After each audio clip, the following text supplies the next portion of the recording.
ಓಂ ಶಾಂತಿ. ಮಧುರಾತಿ ಮಧುರ ಶಿವ ಪರಮಾತ್ಮ ತಂದೆಯ ಮಧುರ ಮಹಾವಾಕ್ಯವನ್ನು ಕೇಳೋಣ.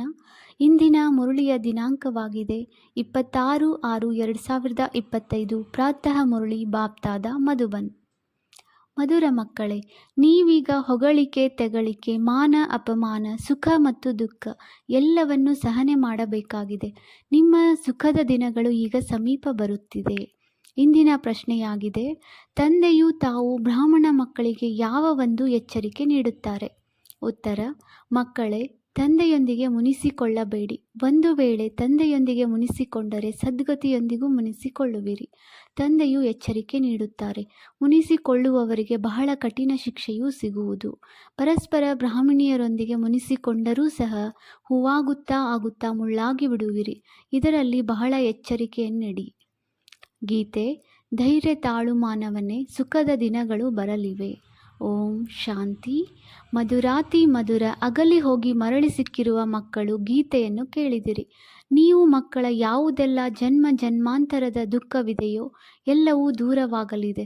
ಈ ಗೀತೆಯ ಸಾಲನ್ನು ಕೇಳಿದಿರಿ. ಈಗ ನಮ್ಮ ದುಃಖದ ಪಾತ್ರವು ಮುಕ್ತಾಯವಾಗಿ ಸುಖದ ಪಾತ್ರವು ಆರಂಭವಾಗಲಿದೆ ಎಂದು ನಿಮಗೆ ಅರ್ಥವಾಗಿದೆ. ಯಾರು ಚೆನ್ನಾಗಿ ಅರಿತುಕೊಂಡಿಲ್ಲವೋ ಅವರು ಯಾವುದಾದರೊಂದು ಮಾತಿನಲ್ಲಿ ಅವಶ್ಯವಾಗಿ ದುಃಖವನ್ನು ಅನುಭವಿಸುತ್ತಾರೆ. ಇಲ್ಲಿ ತಂದೆಯ ಬಳಿ ಬಂದಾಗಲೂ ಸಹ ಯಾವುದಾದರೊಂದು ಪ್ರಕಾರದ ದುಃಖದ ಅನುಭವವಾಗುವುದು. ಅನೇಕ ಮಕ್ಕಳಿಗೆ ಕಷ್ಟವಾಗುತ್ತಿರಬಹುದು ಎಂಬುದು ತಂದೆಗೆ ಅರ್ಥವಾಗುತ್ತದೆ. ತೀರ್ಥಯಾತ್ರೆಗಳಿಗೆ ಹೋಗುತ್ತಿದ್ದಾಗ ಕೆಲವೊಮ್ಮೆ ಜನಸಂದಣಿ ಇರುತ್ತದೆ, ಇನ್ನು ಕೆಲವೊಮ್ಮೆ ಮಳೆ ಬೀಳುತ್ತವೆ, ಬಿರುಗಾಳಿಗಳು ಬರುತ್ತವೆ. ಯಾರು ಸತ್ಯ ಭಕ್ತರಾಗಿರುವರೋ ಅವರು ಏನಾದರೂ ಪರವಾಗಿಲ್ಲ, ಭಗವಂತನ ಬಳಿಗೆ ಹೋಗುತ್ತೇವೆಂದು ಹೇಳುತ್ತಾರೆ.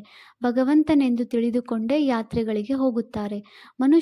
ಮನುಷ್ಯರಿಗೆ ಅನೇಕ ಭಗವಂತರಿದ್ದಾರೆ ಅಂದಾಗ ಯಾರು ಒಳ್ಳೆಯ ಶಕ್ತಿಶಾಲಿಗಳಾಗಿರುವರೋ ಅವರು ಏನಾದರೂ ಪರವಾಗಿಲ್ಲ, ಒಳ್ಳೆಯ ಕೆಲಸದಲ್ಲಿ ಸದಾ ವಿಘ್ನಗಳು ಬರುತ್ತವೆ, ಆದರೆ ನಾವು ಹಿಂತಿರುಗಿ ಹೋಗುವುದಿಲ್ಲವೆಂದು ಹೇಳುತ್ತಾರೆ.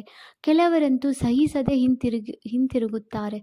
ಕೆಲವೊಮ್ಮೆ ವಿಘ್ನಗಳು ಬರುತ್ತವೆ, ಕೆಲವೊಮ್ಮೆ ಬರುವುದಿಲ್ಲ. ತಂದೆಯು ತಿಳಿಸುತ್ತಾರೆ, ಮಕ್ಕಳೇ, ನಿಮ್ಮದು ಯಾತ್ರೆಯಾಗಿದೆ.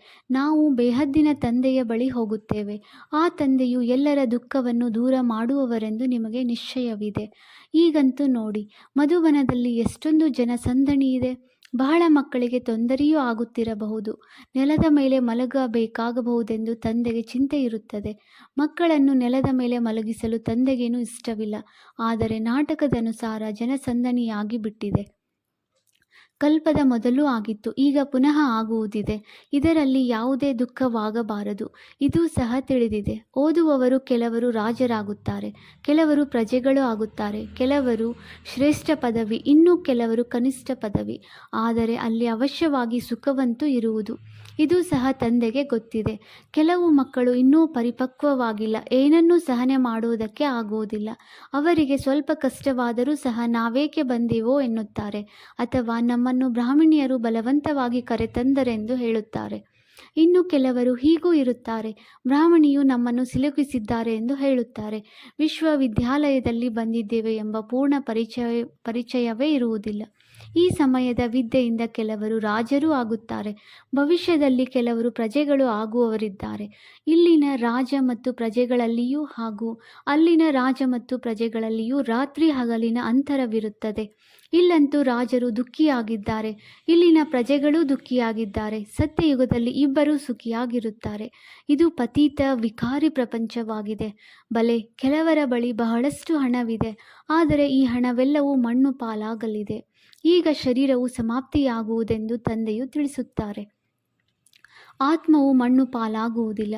ಎಷ್ಟು ದೊಡ್ಡ ದೊಡ್ಡ ಸಾಹುಕಾರರಿದ್ದಾರೆ, ಬಿರ್ಲಾದಂಥವರೂ ಇದ್ದಾರೆ. ಆದರೆ ಈಗ ಈ ಹಳೆಯ ಪ್ರಪಂಚವು ಬದಲಾಗುತ್ತಿದೆ ಎಂದು ಅವರಿಗೇನು ಗೊತ್ತು? ಗೊತ್ತಿದ್ದರೆ ತಕ್ಷಣ ಬಂದು ಬಿಡುತ್ತಿದ್ದರು. ಇಲ್ಲಿ ಭಗವಂತನು ಬಂದಿದ್ದಾರೆಂದು ಹೇಳುತ್ತಾರೆ. ಅಂದ ಮೇಲೆ ಮತ್ತೆ ಹೋಗುವುದಾದರೂ ಎಲ್ಲಿಗೆ? ತಂದೆ ಇಲ್ಲದೆ ಯಾರಿಗೂ ಸದ್ಗತಿ ಸಿಗಲು ಸಾಧ್ಯವಿಲ್ಲ. ಒಂದು ವೇಳೆ ಯಾರಾದರೂ ಮುನಿಸಿಕೊಂಡರೆ ಅವರು ಸದ್ಗತಿಯೊಂದಿಗೂ ಮುನಿಸಿಕೊಂಡರೆಂದು ತಂದೆಯು ಹೇಳುತ್ತಾರೆ. ಹೀಗೆ ಅನೇಕರು ಮುನಿಸಿಕೊಂಡು ಕೆಳಗೆ ಬೀಳುತ್ತಾರೆ. ಆಶ್ಚರ್ಯವೆನಿಸುವಂತೆ ಜ್ಞಾನವನ್ನು ಕೇಳುತ್ತಾರೆ, ನಿಶ್ಚಯವನ್ನಿಡುತ್ತಾರೆ, ಆದರೆ ಮಾಯೆಗೆ ವಶರಾಗಿ ಓಡಿ ಹೋಗುತ್ತಾರೆ. ಇನ್ನು ಕೆಲವರಿಗೆ ಅವಶ್ಯವಾಗಿ ಇಂತಹ ಮಾರ್ಗವು ಮತ್ಯಾವುದೂ ಇಲ್ಲ. ಇದರಿಂದ ಸುಖ ಮತ್ತು ಶಾಂತಿಯ ಆಸ್ತಿಯೂ ಸಿಗುವುದು. ಇದನ್ನು ಬಿಟ್ಟು ಸುಖ ಶಾಂತಿ ಸಿಗುವುದು ಅಸಂಭವವೆಂದು ಅರ್ಥವಾಗುತ್ತದೆ. ಯಾವಾಗ ಬಹಳ ಹಣವಿರುವುದೋ ಆಗ ಸುಖ ಸಿಗುವುದು. ಹಣದಲ್ಲಿಯೇ ಸುಖವಿರುತ್ತದೆಯಲ್ಲವೇ? ಮೂಲವತನದಲ್ಲಂತೂ ಆತ್ಮಗಳು ಶಾಂತಿಯಲ್ಲಿ ಕುಳಿತಿರುತ್ತೀರಿ. ತನ್ನಿಂದ ಪಾತ್ರವನ್ನು ಅಭಿನಯಿಸಲು ಆಗುವುದಿಲ್ಲ. ಆದ್ದರಿಂದ ನಾವು ಸದಾ ಅಲ್ಲಿಯೇ ಇರುತ್ತೇವೆ ಎಂದು ಯಾರೂ ಹೇಳುವಂತಿಲ್ಲ. ಮಕ್ಕಳಿಗೆ ತಿಳಿಸಲಾಗಿದೆ, ಇದು ಮಾಡಲ್ಪಟ್ಟ ನಾಟಕವಾಗಿದೆ. ಅನೇಕರು ಯಾವುದಾದರೊಂದು ಸಂಶಯದಲ್ಲಿ ಬಂದು ಬಿಟ್ಟು ಬಿಡುತ್ತಾರೆ. ಬ್ರಾಹ್ಮಣಿಯರೊಂದಿಗೆ ಅಥವಾ ಪರಸ್ಪರದಲ್ಲಿ ಮುನಿಸಿಕೊಂಡು ವಿದ್ಯೆಯನ್ನೇ ಬಿಡುತ್ತಾರೆ. ನೀವೀಗ ಇಲ್ಲಿ ಹೂಗಳಾಗಲು ಬಂದಿದ್ದೀರಿ. ಅವಶ್ಯವಾಗಿ ನಾವು ಮುಳ್ಳುಗಳಿಂದ ಹೂವಾಗುತ್ತಿದ್ದೇವೆ ಎಂಬುದನ್ನು ಅನುಭವ ಮಾಡುತ್ತೀರಿ. ಇಲ್ಲಿ ಅವಶ್ಯವಾಗಿ ಹೂಗಳಾಗಬೇಕಾಗಿದೆ. ಕೆಲವರಿಗೆ ಸಂಶಯ ಬರುತ್ತದೆ, ಇಂಥವರು ಈ ರೀತಿ ಮಾಡುತ್ತಾರೆ, ಈ ರೀತಿ ಇದ್ದಾರೆ, ಆದ್ದರಿಂದ ನಾವು ಬರುವುದಿಲ್ಲ ಎಂದು ಹೇಳಿ ಮುನಿಸಿಕೊಂಡು ಮನೆಯಲ್ಲಿ ಕುಳಿತು ಬಿಡುತ್ತಾರೆ. ತಂದೆಯು ತಿಳಿಸುತ್ತಾರೆ, ಮತ್ತೆಲ್ಲರಿಂದ ಬಲೆ ಮುನಿಸಿಕೊಳ್ಳಿ, ಆದರೆ ತಂದೆಯೊಂದಿಗೆ ಎಂದೂ ಮುನಿಸಿಕೊಳ್ಳಬೇಡಿ. ತಂದೆಯು ಎಚ್ಚರಿಕೆ ನೀಡುತ್ತಾರೆ, ಶಿಕ್ಷೆಗಳು ಬಹಳ ಕಠಿಣವಾಗಿದೆ. ಗರ್ಭದಲ್ಲಿಯೂ ಯಾವ ಶಿಕ್ಷೆಗಳು ಸಿಗುತ್ತವೆ ಎಂಬುದನ್ನು ಸಾಕ್ಷಾತ್ಕಾರ ಮಾಡಿಸಿ ಶಿಕ್ಷೆಯನ್ನು ಕೊಡುತ್ತಾರೆ. ಸಾಕ್ಷಾತ್ಕಾರವಿಲ್ಲದೆ ಶಿಕ್ಷೆಯು ಸಿಗಲು ಸಾಧ್ಯವಿಲ್ಲ. ಇಲ್ಲಿ ಅದು ಸಾಕ್ಷಾತ್ಕಾರವಾಗುವುದು. ನೀವು ಓದುತ್ತಾ ಪರಸ್ಪರ ಹೊಡೆದಾಡಿ ಜಗಳವಾಡಿ ಮುನಿಸಿಕೊಂಡು ವಿದ್ಯೆಯನ್ನು ಬಿಟ್ಟಿದ್ದೀರಿ. ಈಗ ನೀವು ಮಕ್ಕಳಿಗೆ ತಿಳಿದಿದೆ, ನಾವು ತಂದೆಯಿಂದ ಓದಬೇಕಾಗಿದೆ. ವಿದ್ಯೆಯನ್ನೆಂದೂ ಬಿಡಬಾರದು. ಮನುಷ್ಯರಿಂದ ದೇವತೆಗಳಾಗುವುದಕ್ಕಾಗಿಯೇ ನೀವಿಲ್ಲಿ ಓದುತ್ತಿದ್ದೀರಿ. ಇಂತಹ ಶ್ರೇಷ್ಠಾತಿಶ್ರೇಷ್ಠ ತಂದೆಯ ಬಳಿ ನೀವು ಮಿಲನ ಮಾಡಲು ಬರುತ್ತೀರಿ. ಕೆಲವೊಮ್ಮೆ ಹೆಚ್ಚು ಮಂದಿ ಬಂದು ಬಿಡುತ್ತಾರೆ. ನಾಟಕದನುಸಾರ ಮಕ್ಕಳಿಗೆ ಸ್ವಲ್ಪ ತೊಂದರೆಯಾಗಲೂಬಹುದು. ಮಕ್ಕಳಿಗೆ ಅನೇಕ ಬಿರುಗಾಳಿಗಳೂ ಬರುವುದು. ನಮಗೆ ಇಂತಹ ವಸ್ತು ಸಿಗಲಿಲ್ಲ, ಅದು ಸಿಗಲಿಲ್ಲ, ಇದೇನೇನೂ ಇಲ್ಲ. ಯಾವಾಗ ಮೃತ್ಯುವಿನ ಸಮಯವು ಬರುವುದೋ ಆಗ ಅಜ್ಞಾನಿ ಮನುಷ್ಯರು ಹೇಳುತ್ತಾರೆ, ನಾವೇನು ಅಪರಾಧವನ್ನು ಮಾಡಿದ್ದೇವೆಂದು. ಇವರು ನಮ್ಮನ್ನು ಹೊಡೆಯುತ್ತಾರೆ. ಆ ಅಂತಿಮ ಸಮಯದ ಪಾತ್ರವನ್ನು ನಿರಪರಾಧಿಗಳ ಕೊಲೆಯ ಆಟವೆಂದು ಹೇಳಲಾಗುತ್ತದೆ. ಆಕಸ್ಮಿಕವಾಗಿ ಬಾಂಬುಗಳು ಬೀಳುತ್ತವೆ, ಅನೇಕರು ಸಾಯುತ್ತಾರೆ. ಇದು ನಿರಪರಾಧಿಗಳ ಕೊಲೆಯಲ್ಲವೇ? ಅಜ್ಞಾನಿ ಮನುಷ್ಯರು ಬಹಳಷ್ಟು ಚೀರಾಡುತ್ತಾರೆ. ನೀವು ಮಕ್ಕಳಂತೂ ಬಹಳ ಖುಷಿಯಲ್ಲಿರುತ್ತೀರಿ, ಏಕೆಂದರೆ ನಿಮಗೆ ತಿಳಿದಿದೆ, ಈ ಹಳೆಯ ಪ್ರಪಂಚದ ವಿನಾಶವು ಆಗಲೇಬೇಕಾಗಿದೆ. ಅನೇಕ ಧರ್ಮಗಳ ವಿನಾಶವೂ ಆಗದಿದ್ದರೆ ಒಂದು ಸದ್ಧರ್ಮದ ಸ್ಥಾಪನೆಯು ಹೇಗಾಗುವುದು? ಸತ್ಯಯುಗದಲ್ಲಿ ಒಂದು ಆದಿ ಸನಾತನ ದೇವಿ ದೇವತಾ ಧರ್ಮವಿತ್ತು. ಸತ್ಯಯುಗದಲ್ಲಿ ಏನಿತ್ತು ಎಂದು ಯಾರಿಗೇನು ಗೊತ್ತು? ಇದು ಪುರುಷೋತ್ತಮ ಸಂಗಮ ಯುಗವಾಗಿದೆ. ತಂದೆಯು ಎಲ್ಲರನ್ನೂ ಪುರುಷೋತ್ತಮರನ್ನಾಗಿ ಮಾಡಲು ಬಂದಿದ್ದಾರೆ. ಎಲ್ಲರ ತಂದೆಯಲ್ಲವೇ? ನಾಟಕವನ್ನಂತೂ ನೀವು ಅರಿತುಕೊಂಡಿದ್ದೀರಿ. ಎಲ್ಲರೂ ಸತ್ಯಯುಗದಲ್ಲಿ ಬರುವುದಿಲ್ಲ. ಇಷ್ಟು ಕೋಟ್ಯಾಂತರ ಆತ್ಮಗಳು ಸತ್ಯಯುಗದಲ್ಲಿ ಬರುವರೆ ನೀವು ವಿಸ್ತಾರವಾದ ಮಾತುಗಳಾಗಿವೆ. ಬಹಳ ಮಂದಿ ಮಕ್ಕಳು ಏನನ್ನೂ ತಿಳಿದುಕೊಂಡಿಲ್ಲ, ಇನ್ನೂ ಭಕ್ತಿ ಮಾರ್ಗದಲ್ಲಿಯೇ ಸಿಕ್ಕಿ ಹಾಕಿಕೊಂಡಿದ್ದಾರೆ. ಜ್ಞಾನವು ಬುದ್ಧಿಯಲ್ಲಿ ಕುಳಿತುಕೊಳ್ಳುವುದಿಲ್ಲ. ಭಕ್ತಿಯು ಅಭ್ಯಾಸವಾಗಿ ಬಿಟ್ಟಿದೆ. ಭಗವಂತನು ಏನು ಮಾಡಲು ಸಾಧ್ಯವಿಲ್ಲ. ಸತ್ತಿರುವವರನ್ನು ಬದುಕಿಸಬಲ್ಲರೆಂದು ಹೇಳುತ್ತಾರೆ. ತಂದೆಯ ಬಳಿ ಬರುತ್ತಾರೆ, ಇಂತಹ ಮನುಷ್ಯರು ಸತ್ತಿರುವವರನ್ನು ಬದುಕಿಸಿದರು, ಆದರೆ ಭಗವಂತನು ಏನೂ ಮಾಡಲು ಸಾಧ್ಯವಿಲ್ಲ ಎಂದು ಹೇಳುತ್ತಾರೆ. ಯಾರಾದರೂ ಒಳ್ಳೆಯ ಕಾರ್ಯ ಮಾಡಿದರೆ ಸಾಕು, ಅವರ ಮಹಿಮೆಯನ್ನೇ ಮಾಡತೊಡಗುತ್ತಾರೆ. ಮತ್ತೆ ಅವರಿಗೆ ಸಾವಿರಾರು ಮಂದಿ ಅನುಯಾಯಿಗಳಾಗುತ್ತಾರೆ. ನಿಮ್ಮ ಬಳಿಯಂತೂ ಕೆಲವರೇ ಬರುತ್ತಾರೆ. ಭಗವಂತನೇ ಓದಿಸುತ್ತಾರೆ ಅಂದ ಮೇಲೆ ಇಷ್ಟು ಕಡಿಮೆ ಬರುತ್ತಾರೆ ಏಕೆ? ಹೀಗೆ ಅನೇಕರು ಹೇಳುತ್ತಾರೆ. ಅರೆ, ಇಲ್ಲಂತೂ ಸಾಯಬೇಕಾಗುತ್ತದೆ, ಅಲ್ಲಿ ಕನರಸವಿರುತ್ತದೆ. ಬಹಳ ಆನಂದವಾಗಿ ಕುಳಿತು ಗೀತೆಯನ್ನು ತಿಳಿಸುತ್ತಾರೆ. ಭಕ್ತರು ಕೇಳುತ್ತಾರೆ, ಇಲ್ಲಿ ಆ ಕನರಸದ ಮಾತಿಲ್ಲ, ನಿಮಗೆ ಕೇವಲ ತಂದೆಯನ್ನು ನೆನಪು ಮಾಡಿ ಎಂದು ಹೇಳಲಾಗುತ್ತದೆ. ಗೀತೆಯಲ್ಲಿ ಮನ್ಮನಾಭವ ಎಂಬ ಅಕ್ಷರವಿದೆ. ತಂದೆಯನ್ನು ನೆನಪು ಮಾಡಿದರೆ ವಿಕರ್ಮಗಳು ವಿನಾಶವಾಗುವುದು. ಬ್ರಾಹ್ಮಣಿಯರೊಂದಿಗೆ ಅಥವಾ ಸೇವಾ ಕೇಂದ್ರದೊಂದಿಗೆ ಮುನಿಸಿಕೊಳ್ಳುತ್ತೀರೆಂದರೆ ಈ ಕೆಲಸವನ್ನಾದರೂ ಮಾಡಿ. ಮತ್ತೆಲ್ಲ ಸಂಘಗಳನ್ನು ತ್ಯಜಿಸಿ ಒಬ್ಬ ತಂದೆಯನ್ನು ನೆನಪು ಮಾಡಿ. ತಂದೆಯೇ ಪತಿತ ಪಾವನನಾಗಿದ್ದಾರೆ. ಆ ತಂದೆಯನ್ನು ನೆನಪು ಮಾಡುತ್ತಾ ಇರಿ. ಸ್ವದರ್ಶನದ ಚಕ್ರವನ್ನು ತಿರುಗಿಸುತ್ತಾ ಇರಿ. ಇಷ್ಟು ನೆನಪು ಮಾಡಿದರೂ ಸಹ ಸ್ವರ್ಗದಲ್ಲಿ ಅವಶ್ಯವಾಗಿ ಬರುತ್ತೀರಿ. ಸ್ವರ್ಗದಲ್ಲಿ ಶ್ರೇಷ್ಠ ಪದವಿಯಂತೂ ಪುರುಷಾರ್ಥದ ಅನುಸಾರವಾಗಿಯೇ ಸಿಗುವುದು. ಅದಕ್ಕಾಗಿ ಪ್ರಜೆಗಳನ್ನು ಮಾಡಿಕೊಳ್ಳಿ. ಇಲ್ಲವಾದರೆ ಯಾರ ಮೇಲೆ ರಾಜ್ಯ ಮಾಡುತ್ತೀರಿ? ಯಾರು ಬಹಳ ಪರಿಶ್ರಮ ಪಡುವರೋ ಅವರೇ ಶ್ರೇಷ್ಠ ಪದವಿಯನ್ನು ಪಡೆಯುತ್ತಾರೆ. ಶ್ರೇಷ್ಠ ಪದವಿಗಾಗಿಯೇ ಎಷ್ಟೊಂದು ತಲೆ ಕೆಡಿಸಿಕೊಳ್ಳುತ್ತಾರೆ. ಪುರುಷಾರ್ಥವಿಲ್ಲದೆ ಯಾರೂ ಇರಲು ಸಾಧ್ಯವಿಲ್ಲ. ನಿಮಗೆ ತಿಳಿದಿದೆ. ಶ್ರೇಷ್ಠಾತಿ ಶ್ರೇಷ್ಠ ಪತಿತ ಪಾವನನು ತಂದೆಯಾಗಿದ್ದಾರೆ. ಮನುಷ್ಯರು ಬಲೆ ಮಹಿಮೆ ಮಾಡುತ್ತಾರೆ, ಆದರೆ ಅದರ ಅರ್ಥವನ್ನು ತಿಳಿದುಕೊಂಡಿಲ್ಲ. ಭಾರತವು ಎಷ್ಟೊಂದು ಸಾಹುಕಾರನಾಗಿತ್ತು. ಭಾರತವು ಸ್ವರ್ಗ ಪ್ರಪಂಚದ ಅದ್ಭುತವಾಗಿದೆ. ಆ 7 ಅದ್ಭುತಗಳು ಮಾಯದಾಗಿದೆ. ಇಡೀ ಡ್ರಾಮಾದಲ್ಲಿ ಅತಿ ಶ್ರೇಷ್ಠವಾದುದು ಸ್ವರ್ಗವಾಗಿದೆ, ಅತಿ ಕನಿಷ್ಠವಾದುದು ನರಕವಾಗಿದೆ. ನೀವೀಗ ತಂದೆಯ ಬಳಿ ಬಂದಿದ್ದೀರಿ. ಆ ಮಧುರ ತಂದೆಯು ನಮ್ಮನ್ನು ಮೇಲೆ ಕರೆದುಕೊಂಡು ಹೋಗುತ್ತಾರೆಂದು ನಿಮಗೆ ತಿಳಿದಿದೆ. ಅಂದ ಮೇಲೆ ಅವರನ್ನು ಯಾರು ಮರೆಯುತ್ತಾರೆ? ಬಲೆ, ಹೊರಗಡೆ ಎಲ್ಲಿಯಾದರೂ ಹೋಗಿ, ಆದರೆ ಕೇವಲ ಒಂದು ಮಾತನ್ನು ನೆನಪಿಟ್ಟುಕೊಳ್ಳಿ, ತಂದೆಯನ್ನು ನೆನಪು ಮಾಡಿ. ತಂದೆಯೇ ಶ್ರೀಮತವನ್ನು ಕೊಡುತ್ತಾರೆ. ಭಗವಾನ್ ವಾಚ್, ಬ್ರಹ್ಮ ಭಗವಾನ್ ವಾಚ್ ಅಲ್ಲ. ಬೇಹದ್ದಿನ ತಂದೆಯು ಮಕ್ಕಳನ್ನು ಕೇಳುತ್ತಾರೆ, ಮಕ್ಕಳೇ, ನಾನು ನಿಮ್ಮನ್ನು ಎಷ್ಟೊಂದು ಸಾಹುಕಾರನಾಗಿ ಮಾಡಿ ಹೋದೆನು, ಮತ್ತೆ ನಿಮ್ಮ ದುರ್ಗತಿಯು ಹೇಗಾಯಿತು?